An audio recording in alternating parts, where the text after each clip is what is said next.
अस्सलामु अलैकुम रहमतुल्लाह।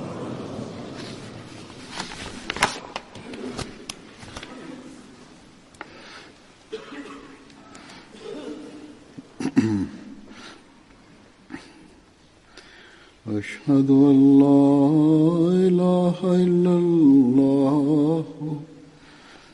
وحده لا شريك له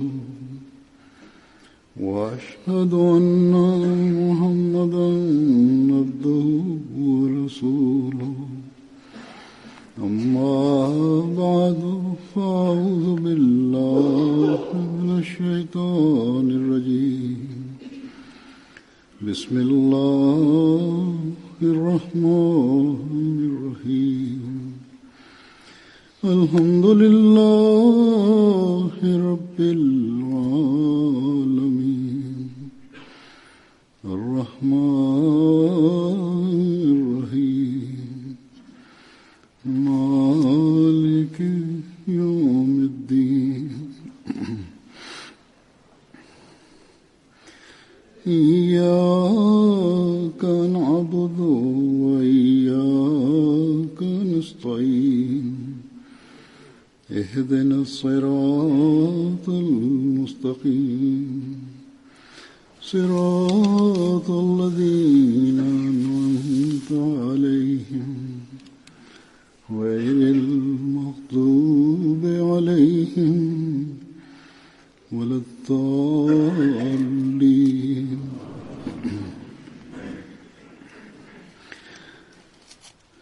زين للناس حب الشهوات من النساء والبنين والقناطير المقنطرة من الذهب والفضة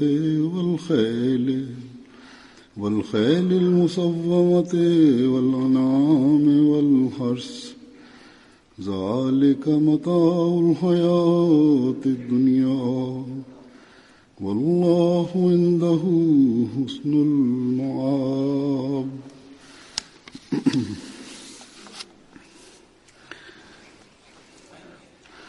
इस आयत का तर्जुमा यह है, हिन आयत जो तर्जुमो ही आहे त माण्हुनि जे लाइ तबनि पसंदि कई वञण वारियुनि शयुनि जी माना त औरतुनि जी ऐं औलाद जी ऐं ढिगनि जे ढिग सोन चांदीअ जी ऐं इम्तियाज़ी निशान सां दाॻियल घोड़नि जी ऐं चौपाहे माल ऐं खेतनि जी मोहबत ख़ूबसूरत करे ॾेखारी वई आहे। हीअ दुनिया जी ज़िंदगी जो आरज़ी सामान आहे ऐं अल्लाह उहो आहे जंहिं वटि तमामु बहितर मोटण जी जॻहि आहे।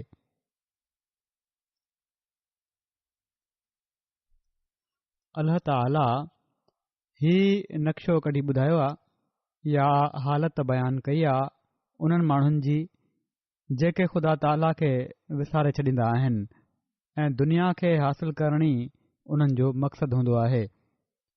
ऐं जॾहिं इंसान ख़ुदा ताला खे विसारींदो आहे त पोइ शैतान उन ते कब्ज़ो करे वठंदो आहे। तोड़े ही सभु शयूं ख़ुदा ताला जूं पैदा कयल आहिनि ऐं अल्लाह ताला जी नेमतुनि मां आहिनि ऐं इन्हनि मां फ़ाइदो बि वठणु घुर्जे। हज़रत मसीह मऊद अलैहिस्सलातु वस्सलाम बि असांखे तमामु वाज़े फ़रमायो आहे त दुनिया जे कारोबारनि खां अलॻि थियण बि ग़लति आहे। शादियूं करण बि ज़रूरी आहिनि ऐं हीअ सुन्नत आहे। अहिड़ी तरह ॿिया कम आहिनि असहाब बि कंदा हुआ। करोड़नि जूं जाइदादूं हुयूं उन्हनि जूं किन असहाबनि जूं, पर उहे दुनिया ॾांहुं लड़ियल न हुआ। उन्हनि जो मुंहुं दुनिया ॾांहुं न हुयो, दुनिया ते किरियल न हुआ।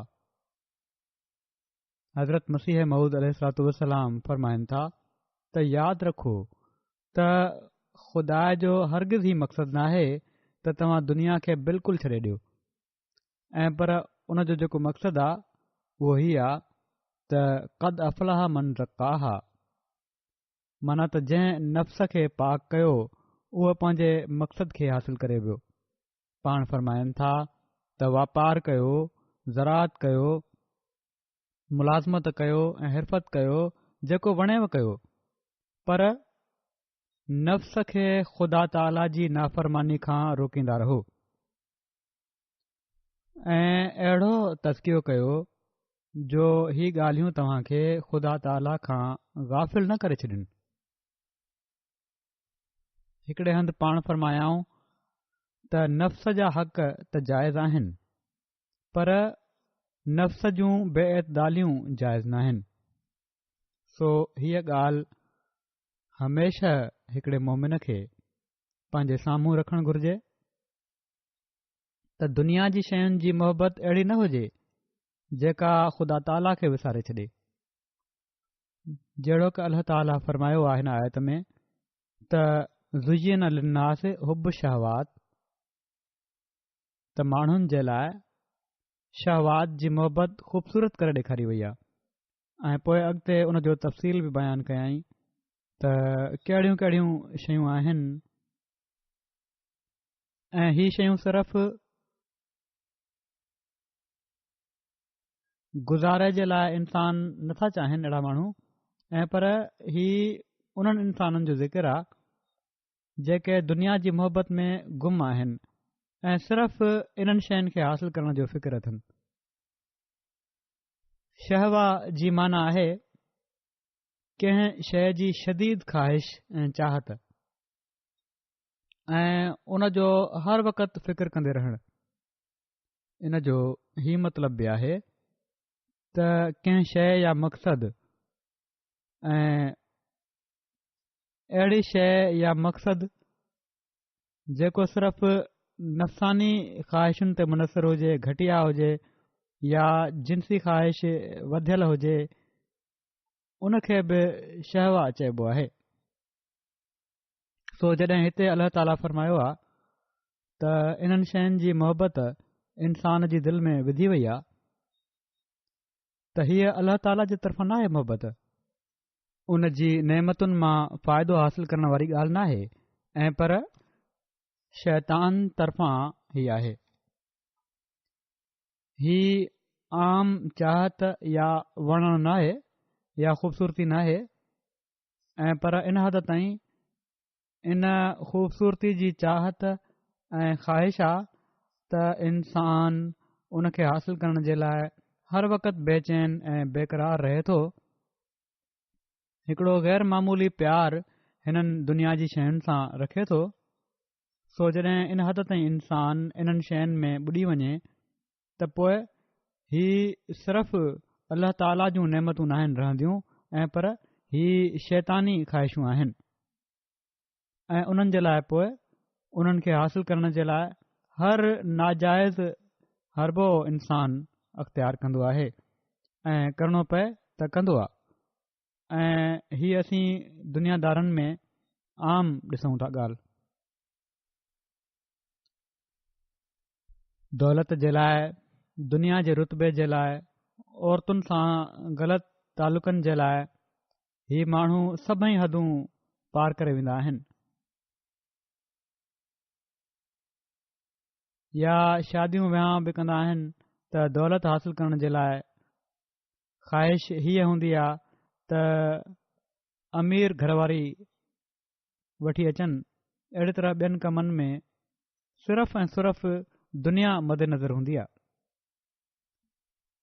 बदकिस्मती सां बावजूद इन जे जो अल्लाह ताला मुसलमाननि खे अहिड़ी ख़ूबसूरत ऐं पाकीज़ा तालीम ॾिनी आहे ऐं होशियार बि कयो आहे त इन्हनि शयुनि खां बचो, माना त इन हद ताईं न वञो जो हीउ सिर्फ़ तव्हांजो ज़िंदगी जो मक़सदु बणिजी वञे, छो त हीउ दुनिया जा वक़्ती सामान आहिनि। पंहिंजो फ़िक्र कयो, छो त तव्हां ख़ुदा ताला ॾांहुं मोटणो आहे, उन जे हुज़ूर हाज़िर थियणो आहे। पोइ बि मुसलमान हिननि दुनिया जी शयुनि जे पुठियां अक्सरियत असीं ॾिसूं था त पयल आहे, ऐं पंहिंजी ज़िंदगीअ जे मक़सद खे विसारे छॾियो अथनि। आलिम बि, क़ौम जा अॻुवाण बि, ऐं हर उहो शख़्स जंहिंखे मौक़ो मिले थो उन जी कोशिश हूंदी आहे त जहिड़ी तरह बि थिए असीं ही दुनिया जूं शयूं हासिल कयूं। जॾहिं अहिड़ियूं ख़्वाहिशूं क़ौम जे लीडरनि में पैदा थी वञनि त पोइ मुल्कनि ऐं क़ौमुनि खे नुक़सान बि पैदा थियणु शुरू थी वेंदो आहे। अॼुकल्ह जेका मुस्लमान मुल्कनि में फ़साद जी हालत आहे उहा इन लाइ आहे त अल्लाह ताला जेका दीन खां हटियलनि जी ऐं दुनियादारनि जी हालत ॿुधाई हुई उहा मुसलमाननि जी आहे। लीडर आहिनि त दौलत गॾु करण जे लाइ अवाम जी ख़िदमत जो नारो हणी हुकूमत में अचनि था ऐं पोइ ॿिन्ही हथनि सां उहा लुट था मचाइनि जो तसवुर खां ॿाहिरि आहे। जेका आलिमनि खे अवाम जे दीन जी बहितरीअ जो फ़िक्र घटि आहे। असुल कोशिश हीअ आहे त दीन जे नाले ते अवाम खे पंहिंजे पुठियां हलायूं ऐं कहिड़ी तरह हुकूमत में अचूं या हुकूमत खां मफ़ाद हासिल कयूं ऐं दौलत गॾु कयूं ऐं जाइदादूं ठाहियूं।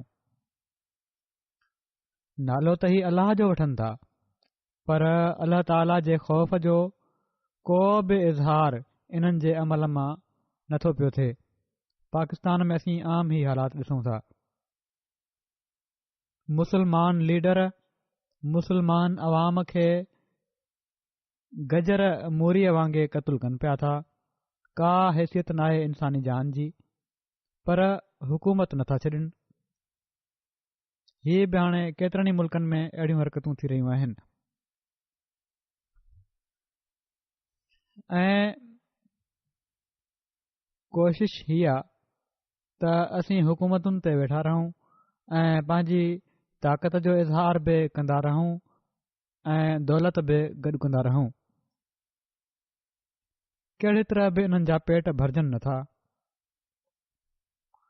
छा सबबु आहे जो मुसलमान मुल्कनि वटि बावजूद इन जे जो उन्हनि वटि केतिरनि ई मुल्कनि वटि दौलत आहे, कुदरती वसाइल आहिनि ऐं पोइ बि अहिड़ी ख़राब हालत आहे जो ग़रीब अञा ग़रीब थींदो पियो थो वञे ऐं हिकिड़े वक़्त जी मानी ॾुखियाई सां मिले थी। हाणे सऊदी अरब खे बि तमामु अमीर मुल्क चवनि था पर उते बि गुरबत हाणे वधंदी पई थी वञे। पहिरियां बि ग़रीब हुआ ऐं हाणे अञा वधंदा पिया था वञनि। तेल जी दौलत हुअण जे बावजूद गुरबत जी इंतिहा थी रही आहे। सिर्फ़ शहज़ादनि जा अमीरनि जा लीडरनि जा हालात भला आहिनि। केतिरा केतिरा मिलियन डॉलर ख़र्च करे छॾींदा आहिनि हिकु हिकु ॾींहं में। ही माण्हू दौलत बि नाजाइज़ ज़रिए सां हासिल कंदा आहिनि या ग़रीब जो हक़ खाई हासिल कंदा आहिनि ऐं ख़र्च बि नाजाइज़ तरीक़े सां कंदा आहिनि। अल्लाह ताला हिननि माण्हुनि खे हिननि हुक्मराननि खे हिननि बादशाहनि खे हिननि मफ़ाद परस्तनि खे अक़ुल ॾे त हू दौलतूं गॾु करण जे बदिरां दौलत जो सही इस्तेमालु करण वारा थियनि, इन जो सही मसरफ़ करण वारा थियनि। इन सां जिथे ही ख़ुदा ताला जी रज़ा हासिल करण वारा थींदा उते दुनिया जे एतबार खां बि इन्हनि जी हिकिड़ी ताक़त हूंदी। गैर मुस्लिम ताक़तूं इन्हनि खे पंहिंजे पुठियां हलाइण जे बदिरां ऐं अखियूं ॾेखारण जे बदिरां इन्हनि जी ॻाल्हि मञण वारियूं थींदियूं। अॼुकल्ह जेको वॾो लुड़ लॻो पियो आहे, यरूशलम में अमरीकन सदर पंहिंजो सफ़ारतखानो मुंतक़िल करण लाइ चयो आहे ऐं उन खे गादीअ जो हंधु तस्लीम करण जो ऐलान कयो आहे। अमलन त उते इसराइल जा सभई दफ़्तर मौजूदु आहिनि पहिरियां खां ई, पर ॿाहिरि जी दुनिया उन खे तस्लीम न कयो हो।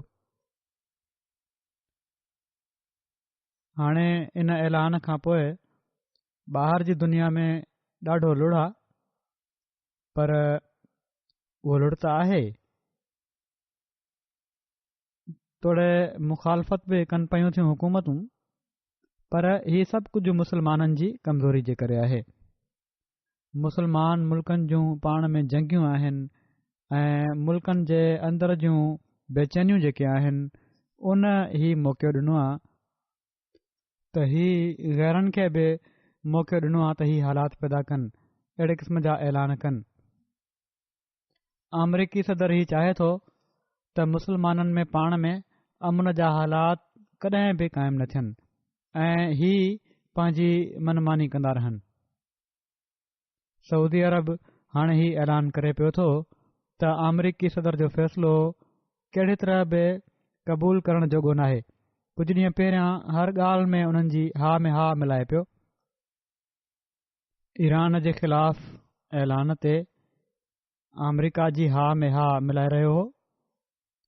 उन वक़्तु उन्हनि खे रोकणु घुर्जे पियो त असीं हर मुसलमान मुल्क सां गॾु आहियूं। इन लाइ कंहिं बि वॾी ताक़त जी मुसलमाननि जे ख़िलाफ़ कंहिं क़िस्म जी कार्रवाईअ खे असीं बर्दाश्त न कंदासीं। अहिड़ी तरह यमन जे ख़िलाफ़ जेके कार्रवाई कनि पिया था उन्हनि में बि वॾियुनि ताक़तुनि खां मदद वठी रहिया आहिनि। उते पंहिंजी ताक़त जे इज़हार जे लाइ इलाइक़े में पंहिंजी बादशाहत जे रोब जे लाइ ऐं अमरीकी मफ़ादनि मां फ़ाइदो हासिल करण जे लाइ अमरीका जी हा में हा मिलायूं। दुनिया जा आर्ज़ी सामान जेके आहिनि उन्हनि जे लाइ ख़ुदा ताला जे हुकमनि खां परे हलिया विया। हाणे अल्लाह ताला जे हुकमनि जी नाफ़रमानी जो इहो ई नतीजो निकिरणो हुयो जेको निकिरे पियो थो। पोइ ही माण्हू मथे ते चढ़ंदा वेंदा आहिनि। हज़रत मसीह मऊद अलैहिस्सलातु वस्सलाम हिननि माण्हुनि जो मिसाल जेके सिर्फ़ दुनिया जी ॻोल्हा में रहंदा आहिनि ऐं दुनिया जी ख़्वाहिशुनि जी तकमील जी फ़िक्र में रहंदा आहिनि, उन खारस वारे मरीज़ जो ॾिनो आहे जंहिंखे खणण में मज़ो ईंदो आहे ऐं हू सम्झी रहियो हूंदो आहे पंहिंजे जिस्मनि खे साड़े त मूंखे वॾो मज़ो पियो थो अचे ऐं अहिड़ी तरह हू पंहिंजो जिस्म ज़ख़्मी करे वठंदो आहे। खारस करण सां उनखे सुकून मिली रहियो हूंदो आहे वक़्ती तौर ते, पर जॾहिं त उन जी खल लही रही हूंदी आहे ऐं के तमामु घणो पंहिंजो रतु कढी वेहंदा आहिनि। सो ही शयूं जंहिंजी इंसान ज़रूरत खां वधीक ख़्वाहिश कंदो आहे ही आख़िर में बेचैनियुनि जा सामान पैदा करे रही हूंदियूं आहिनि। ही माण्हू सम्झनि था त असांजी ताक़त वधी रही आहे या असांजा ग्रोह वॾा थी रहिया आहिनि त असल में ही माण्हू पंहिंजो ई रतु कढी रहिया हूंदा आहिनि। अल्लाह ताला जी नाराज़गी इन खां अलावा आहे। हिन मज़मून खे अल्लाह ताला ॿिए हंधि हिन तरह बयानु फ़रमायो आहे त एलमू अन्नमल हयातु दुनिया लाइबुं व लहवुं व ज़ीनतुं व तफ़ाख़ुरुम बैनकुम व तकासुरुन फिल अम्वाल वल औलाद कमसल गैसिन आजबल कुफ़ार नबातुहु सुम्म यहीजु फ़तराहु मुस्फ़रन सुम्म यकूनु हुतामा व फिल आख़िरत अज़ाबुन शदीद व मग़फ़िरतुम मिनल्लाहि व रिज़वान व मल हयातु दुनिया इल्ला मताउल गुरूर। त ॼाणे वठो त दुनिया जी ज़िंदगी सिर्फ़ रांदि रूंद ऐं नफ़्स जी ख़्वाहिशुनि खे पूरो करण जो अहिड़ो ज़रियो आहे जेका आला मक़सद खां गाफ़िल करे छॾे ऐं हार सिंगार ऐं पाण में हिक ॿिए ते फ़ख़ुरु करणा ऐं मालनि ऐं औलाद में हिक ॿिए खां वधण जी कोशिशि करणा। हिन ज़िंदगीअ जो मिसाल उन मींहं वांगुरु आहे जंहिंजो ओभड़ काफ़रनि जी दिलनि खे वणे थो, पोइ हू तेज़ी सां वधे थी, पोइ तूं उन खे पीलो थींदे ॾिसे थो, पोइ उहा ॻरियल चूरो थी वञे थी ऐं आख़िरत में सख़्तु अज़ाब मुक़दर आहे। पिणु अल्लाह ताला जी तरफ़ां मग़फ़िरत ऐं रिज़वान बि आहे, जॾहिं त दुनिया जी ज़िंदगी सिर्फ़ हिकिड़ो दोखे जो वक़्ती सामान आहे। सो हिकिड़े मोमिन जो कमु आहे त दुनिया जी शयुनि ते फ़ख़ुरु करणु ऐं उन खे हासिल करण जे लाइ पंहिंजूं समूरियूं कोशिशूं सर्फ़ करण जे बदिरां अल्लाह ताला जी मग़फ़िरत ऐं रज़ा तलाश करे ऐं खारस जे मरीज़ वांगुरु बणिजी पंहिंजी ज़िंदगी ऐं आकबत बर्बाद न करे। हिन दुनिया जी ज़िंदगी जे सामाननि ऐं उन जी हालत जो नक्शो ॿुधाईंदे हिकिड़ी मजलिस में हिकु भेरे हज़रत मसीह मऊद अलैहिस्सलातु वस्सलाम फरमायो त जेतिरे क़दुरु इंसान कशमकश खां बचियल हुजे ओतिरे ई क़दुरु उन जूं मुरादूं पूरियूं थींदियूं आहिनि। माना त दुनिया जूं ख़्वाहिशूं कशमकश उन जे लाइ कोशिशूं फरमाइनि था। कशमकश वारे जे सीने में बाहि हूंदी आहे ऐं हू मुसीबत में पयल हूंदो आहे। हिन दुनिया जी ज़िंदगी में इहो ई आराम आहे त कशमकश माना त छिक ताण खां निजात हुजे। ज़रूरत खां वधीक जेके कोशिशूं आहिनि दुनिया जे लाइ उन खां निजात हासिल कयो। पाण फरमाइनि था, चवनि था त हिकिड़ो शख़्स घोड़े ते चढ़ियो वञे पियो। रस्ते में हिकिड़ो फ़क़ीर वेठो हुयो जंहिंजी ॾुखियाई सां बसि मस ओघड़ ई ढकियल हुई। थोरा कपिड़ा हुयसि, ॾुखियाई सां पंहिंजे ओघड़ खे ढकियूं वेठो हुयो। उन खां पुछियो, उन घोड़े ते वियल शख़्स, त फ़क़ीर छा हाल आहे?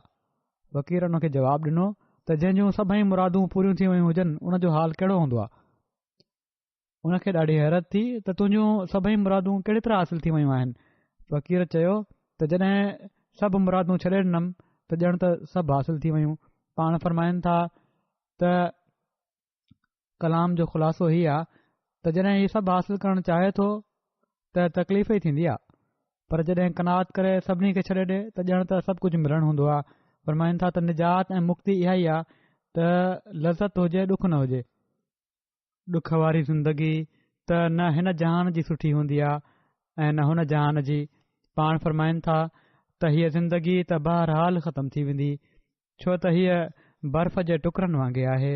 तोड़े हुन खे कहिड़नि ई संदूकनि ऐं कपिड़नि में वेढ़े रखो पर उहा रिझंदी वेंदी आहे। हीअ मिसाल ॾिनऊं पाण बर्फ़ सां ज़िंदगी जो, अहिड़ी तरह घटि थींदी वेंदी आहे। फरमाइनि था त अहिड़े तरीक़े सां तोड़े ज़िंदगी क़ाइमु रखण जूं कहिड़ियूं बि तदबीरूं कयूं वञनि पर हीअ सची ॻाल्हि आहे त उहा ख़तमु थींदी वेंदी आहे ऐं ॾींहों ॾींहुं कुझु न कुझु फ़र्क़ु ईंदो ई वेंदो आहे। दुनिया में डॉक्टर बि आहिनि, तबीब बि आहिनि, पर कंहिं बि उमिरि जो नुस्ख़ो नाहे लिखियो। को हीउ नुस्ख़ो लिखी नथो ॾेई सघे त हमेशह इंसान ज़िंदह रहंदो या हेतिरी उमिरि थींदसि। पाण फरमाइनि था जॾहिं माण्हू पोड़ा थी वेंदा आहिनि त पोइ उन्हनि खे खु़शि करण जे लाइ के माण्हू अची वेंदा आहिनि ऐं चई छॾींदा आहिनि त अञा त तुंहिंजी उमिरि ई छा आहे, थोरी उमिरि आहे, 60-70 सालनि जी उमिरि आहे, हीअ बि का उमिरि हूंदी आहे। अहिड़े क़िस्म जूं ॻाल्हियूं कंदा आहिनि पर हीअ सभु आरज़ी ॻाल्हियूं आहिनि। पाण फरमाइनि था त इंसान उमिरि जो ख़्वाहिशमंद थी नफ़्स जे दोखनि में फाथल रहंदो आहे। दुनिया में उमिरियूं ॾिसूं था त 60 खां पोइ त कुवतूं बिल्कुलु गुदास थियण लॻंदियूं आहिनि। वॾो ई को ख़ुशकिस्मत हूंदो आहे जेको 80 या 82 ताईं उमिरि हासिल करे ऐं ताक़तूं बि कंहिं हद ताईं सुठियूं रहनि, न त अक्सर ॼण अधु चरिया थी वेंदा आहिनि। उनखे न त पोइ मशवरे में दाख़िल कंदा आहिनि, माना त ॿिया माण्हू उन खां सलाह मशवरो बि न आहिनि वठंदा ऐं न उन में अकुल ऐं दिमाग़ जी का रोशनी बाक़ी रहंदी आहे। कॾहिं कॾहिं अहिड़ी उमिरि जे पोड़नि ते औरतूं बि ज़ुल्म कंदियूं आहिनि ऐं कॾहिं कॾहिं उन्हनि खे मानी ॾियण बि विसरी वेंदी अथनि। घर वारनि सां बि सुठो वर्ताव नाहे हूंदो, घर वारनि जो बि कॾहिं कॾहिं किन माण्हुनि सां।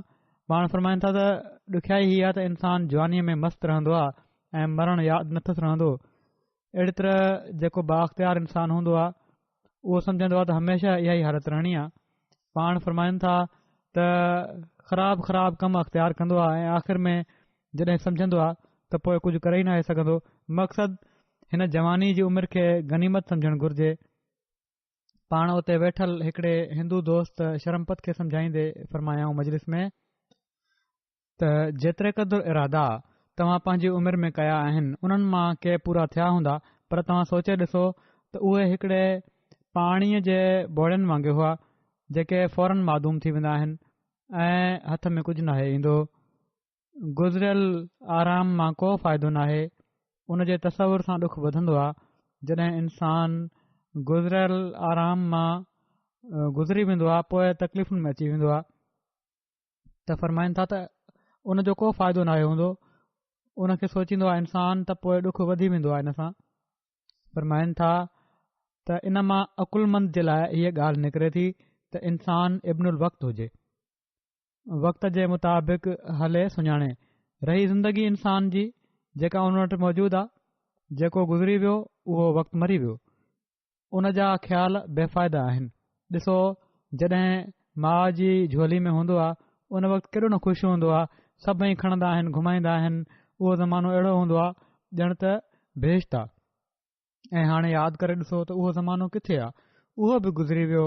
आरज़ी शयूं आहिनि सभई दुनिया जूं, सहूलतूं बि आरज़ी आहिनि। इन लाइ कंहिंखे जॾहिं सहूलतूं मिलनि, अख़्तियार मिलनि, हुकूमतूं मिलनि, त हिननि शयुनि खे साम्हूं रखणु घुर्जे। पाण फरमायाऊं त ज़माना पोइ किथे था मिली सघनि। हिकिड़ो वाक़ियो बयानु कनि था पाण, हिकायत रिवायत त फरमाइनि था त लिखियलु आहे त हिकिड़ो बादशाह काॾे वञे पियो, कुझु नंढनि छोकरनि खे ॾिसी रोई ॾिनई। जॾहिं खां इन सोबत खे छॾियो आहे ॾुख मिलियो अथसि। रोई इन लाइ ॾिनई जो नंढा ॿार खेॾी रहिया हुआ ऐं हर फ़िक्र खां आज़ादु आहिनि। ऐं इहो ई पंहिंजो नंढपण उन खे यादि अची वियो त कहिड़ो न उहो ज़मानो हुयो ऐं हाणे ही अहिड़ो ज़मानो आहे त बादशाहनि खे बि सुकून ऐं चैन नाहे ईंदो बावजूद सुखनि जे। पाण फरमाइनि था त सिर्फ़ ही आहे त अहसासु हुअणु घुर्जे। पाण फरमाइनि था त पीरीअ जो ज़मानो ख़राबु आहे। उन वक़्तु मिट बि चाहींदा आहिनि त मरी वञे ऐं मरण खां पहिरियां ताक़तूं मरी वेंदियूं आहिनि। किन जा मिट माइट अहिड़ा सख़्तु दिलि हूंदा आहिनि जो हू मरीज़ जी हालत खे ॾिसी या कुराड़प ॾिसी चवंदा आहिनि त हीउ असां ते बार थी पियो आहे। पाण फरमाइनि था ज़िंदगी जे बारे में ई त ॾंद किरी पवंदा आहिनि, अखियूं ख़तमु थी वेंदियूं आहिनि ऐं तोड़े कुझु बि हुजे आख़िर पथर जो बोतो थी वेंदो आहे, शिकिल ताईं बिगड़जी वेंदी आहे ऐं कंहिं अहिड़ियुनि बीमारियुनि में मुब्तला थी वेंदा आहिनि जो आख़िर आपघात करे वठंदा आहिनि। ऐं हीअ बि असीं ॾिसूं था ज़माने में, दुनिया में अहिड़ी तरह ई थिए पियो थो त इंसान जी त का हैसियत नाहे, पर पोइ बि जॾहिं हुन खे ताक़त मिली रही हूंदी आहे, जॾहिं जवानी हूंदी आहे, जॾहिं दौलत हासिल करण जो वक़्तु थी रहियो हूंदो आहे, ताक़त हूंदी आहे, उन वक़्तु उन खे विसरी वेंदो आहे त अॻिते मूंसां छा थियण वारो आहे। पाण फरमाइनि था त कॾहिं कॾहिं जिन ॾुखनि खां भॼणु चाहींदो आहे ओचितो उन्हनि में मुब्तला थी वेंदो आहे ऐं जेकॾहिं औलाद सही न हुजे त अञा बि वधीक तकलीफ़ सहंदो आहे। उन वक़्तु सम्झंदो आहे त ग़लती कयमि ऐं उमिरि ईअं ई गुज़री वई।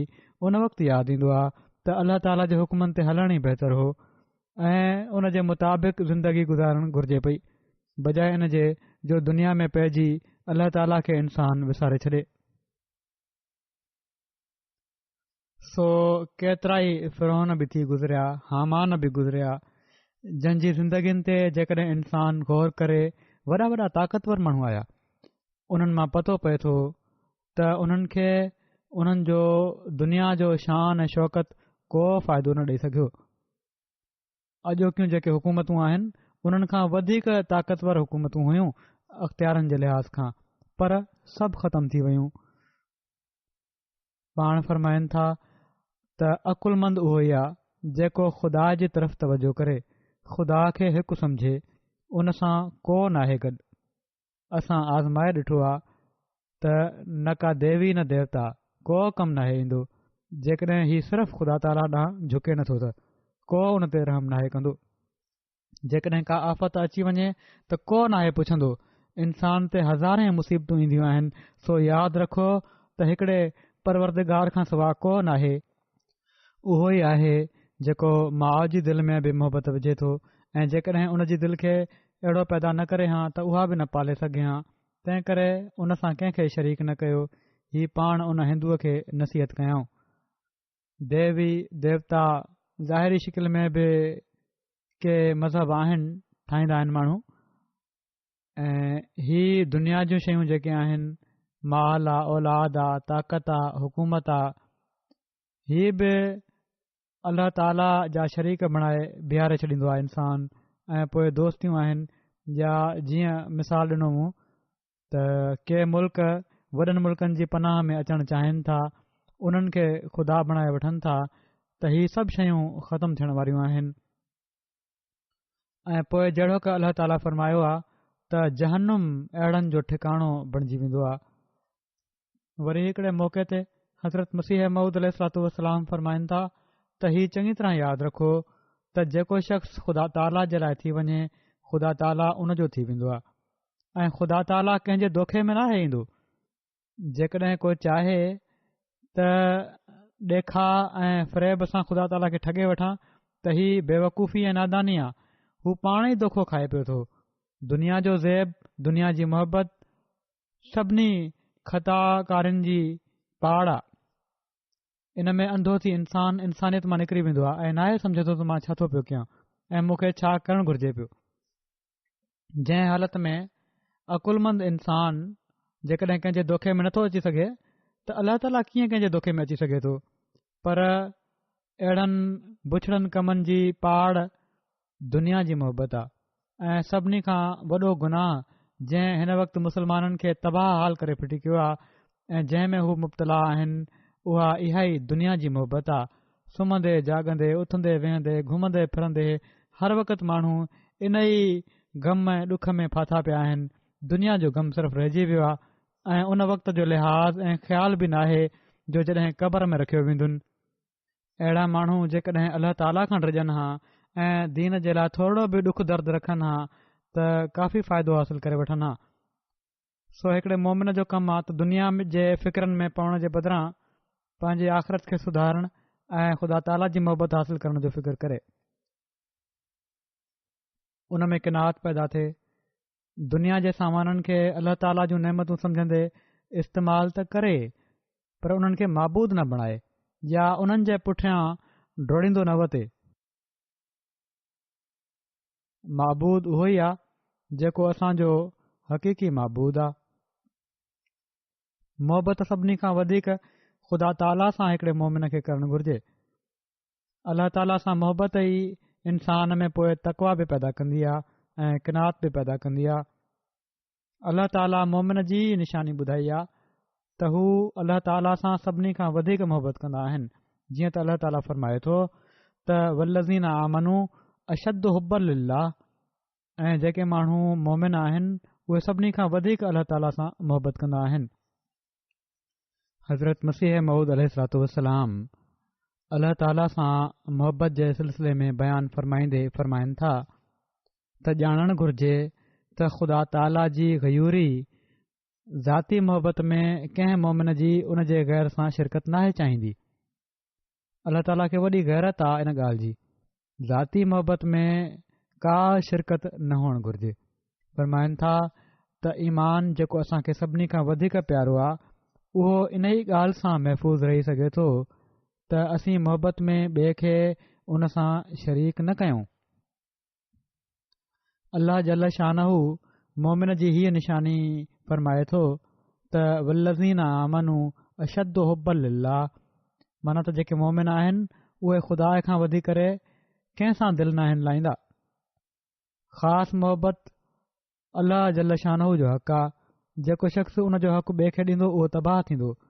सभई बरकतूं जेके मर्दाने ख़ुदा खे मिलंदियूं आहिनि ऐं सभई क़बूलियतूं जेके उन्हनि खे हासिल थींदियूं आहिनि छा उहे मामूली वज़ीफ़नि सां या मामूली निमाज़ रोज़े सां मिलंदी आहिनि? हरगिज़ न। ऐं पर उहे त तौहीद फिल मोहबत सां मिलंदियूं आहिनि। अल्लाह ताला जी मोहबत में गुम थियण सां मिलंदियूं आहिनि। जेके उन जा थी वेंदा आहिनि उन ई जा थी करे रहंदा आहिनि। पंहिंजे हथ सां ॿियनि खे उन जी वाट में क़ुर्बान करे छॾींदा आहिनि। फ़रमाइनि था त मां ख़ूब इन दर्द जी हक़ीक़त ताईं पहुचां थो जेको अहिड़े शख़्स खे थींदो आहे जो ओचितो जंहिंखे अहिड़े शख़्स खां जुदा कयो वेंदो आहे जंहिं में उन जो ॼण त साह हूंदो हो। पर मूंखे गैरत इन ॻाल्हि में आहे त असांजे हक़ीक़ी प्यारे जे मुक़ाबले में को ॿियो न हुअणु घुर्जे। हमेशह खां मुंहिंजी दिलि हीअ फ़तवा ॾींदी आहे त गैर सां मुस्तक़िल मोहबत करणु जंहिं सां ख़ुदाई मोहबत ॿाहिरि थी वञे तोड़े उहो पुटु हुजे या दोस्त को ॿियो को बि हुजे हिकिड़े क़िस्म जो कुफुर ऐं वॾो गुनाह आहे। जंहिंसां जेकॾहिं नेमत ऐं ख़ुदा जी रहमत तदारक न करे त सल्ब ईमान जो ख़तरो आहे। हीअ त अल्लाह ताला जी रहमत आहे, उन जी नेमत आहे जो उहा मौक़िया अहिड़ा पैदा करे थी छॾे, न त पोइ ईमान ज़ाया थो थी वञे। सो हिकिड़ो हक़ीक़ी मोमिन सोचे बि नथो सघे त दुनिया जे सामाननि जी मोहबत शहवत बणिजी उन जे साम्हूं अची वेंदी। इन जे लाइ तक़वा में तरक़ी करणु ऐं किनात पैदा करणु हिकिड़े मोमिन जे लाइ तमामु ज़रूरी आहे। इन ई लाइ पाण सॻोरन सल्लल्लाहु अलैहि वसल्लम फरमायो आहे त मुतक़ी बणिजो, सभिनी खां वॾा आबिद बणिजी वेंदो। ख़ुदा ताला जी मोहबत ऐं तक़वा दिलि में पैदा थींदी त पोइ अल्लाह ताला जी उबूदियत ऐं इबादत जो हक़ बि इंसान अदा करे सघे थो। हिकिड़े हक़ीक़ी आबिद जो कमु हीअ आहे त उन में किनात बि हुजे। पाण सॻोरन सल्लल्लाहु अलैहि वसल्लम फरमायो आहे त जेकॾहिं किनात पैदा कंदो त शुक्रगुज़ार बि बणिजंदो। ऐं सभिनी खां वधी करे हिकिड़ो मोमिन ख़ुदा ताला जो शुक्रगुज़ार हूंदो आहे ऐं हुअणु घुर्जे। जेके माण्हू वात सां त बेशक ई चवनि त असीं अल्लाह ताला जो शुक्र अदा करण वारा आहियूं, पर दुनिया जे सामाननि ऐं दुनिया जे शान शौकत जे पुठियां डोड़ण वारा हक़ीक़त में हुब शहवात में मुब्तला आहिनि। उहे कॾहिं बि हक़ीक़ी शुक्रगुज़ार नथा थी सघनि।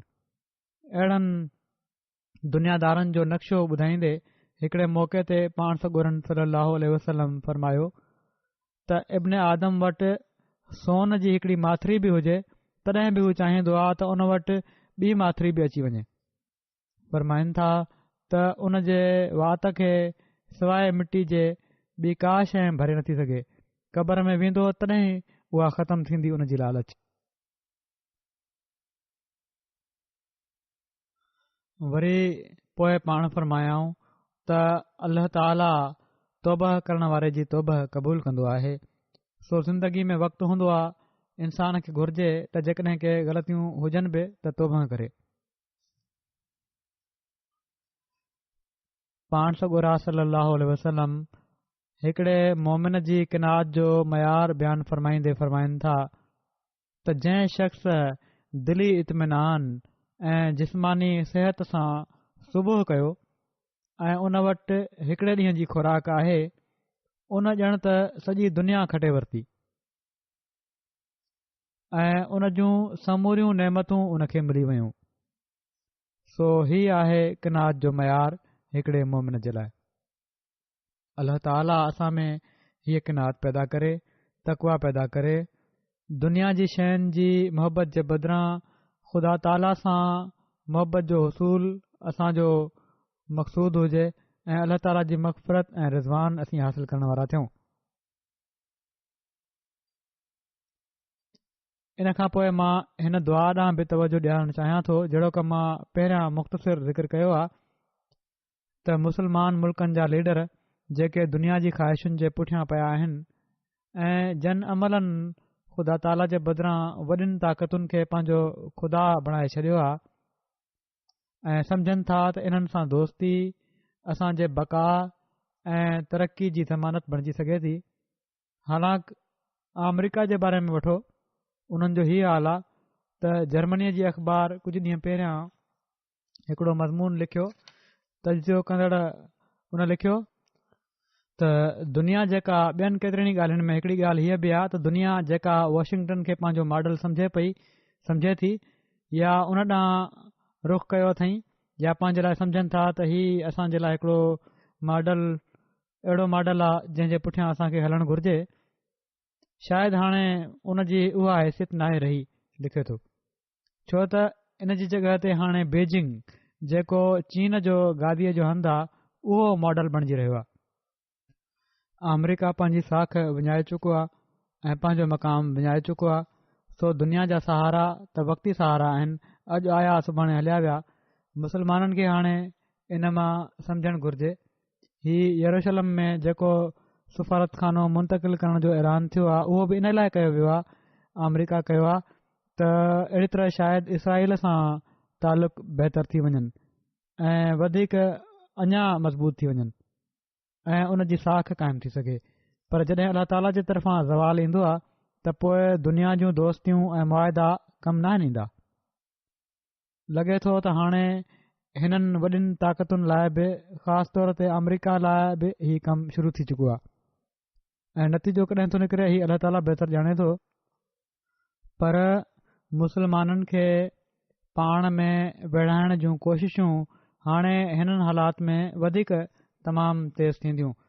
तंहिं करे मुसलमान दुनिया जे लाइ असांखे दुआऊं करणु घुर्जनि त अल्लाह ताला उन्हनि खे अकुल ॾिए हाणे हीउ हिकु थी वञनि ऐं मुल्कनि जे विच में जेको जंगियुनि जो इम्कान आहे हीउ बि ख़तमु थिए ऐं मुसलमान मुल्कनि जे अंदरि जेके पाण में जंगियूं थी रहियूं आहिनि ऐं हज़ारे ऐं पर किन अंगनि अखरनि जे मुताबिक़ लखें जानियूं ज़ाया थी वियूं आहिनि उहो अल्लाह ताला उन्हनि खे अकुल ॾिए ऐं हीउ हिकु क़ौम बणिजी रहण वारा थियनि, पाण में झेड़नि खे ख़तमु कनि त जीअं इस्लाम जा दुश्मन पंहिंजो मफ़ाद हासिल न करे सघनि।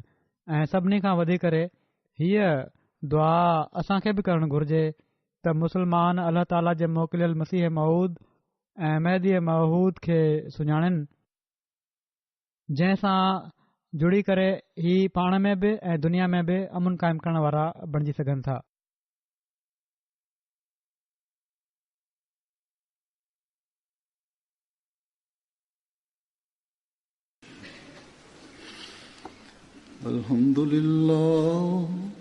अल्हम्दुलिल्लाह नहमदुहु व नस्तईनुहु व नस्तगफिरुहु व नुमिनु बिही व नतवक्कलु अलैहि व नऊज़ु बिल्लाहि मिन शुरूरि अनफुसिना व मिन सय्यिआति अअमालिना मन यहदिहिल्लाहु फला मुदिल्ल लहु व मन युद्लिल्हु फला हादिय लहु व नशहदु अन ला इलाहा इल्लल्लाह व नशहदु अन्ना मुहम्मदन अब्दुहु व रसूलुहु इबादल्लाहि रहिमकुमुल्लाह इन्नल्लाह यअमुरु बिल अदलि वल इहसानि व ईताइ ज़िल क़ुर्बा व यन्हा अनिल फ़हशाइ वल मुनकरि वल बग़ि यइज़ुकुम लअल्लकुम तज़क्करून उज़्कुरुल्लाह यज़्कुरुकुम वदूहु यस्तजिब लकुम वलज़िक्रुल्लाहि अकबर।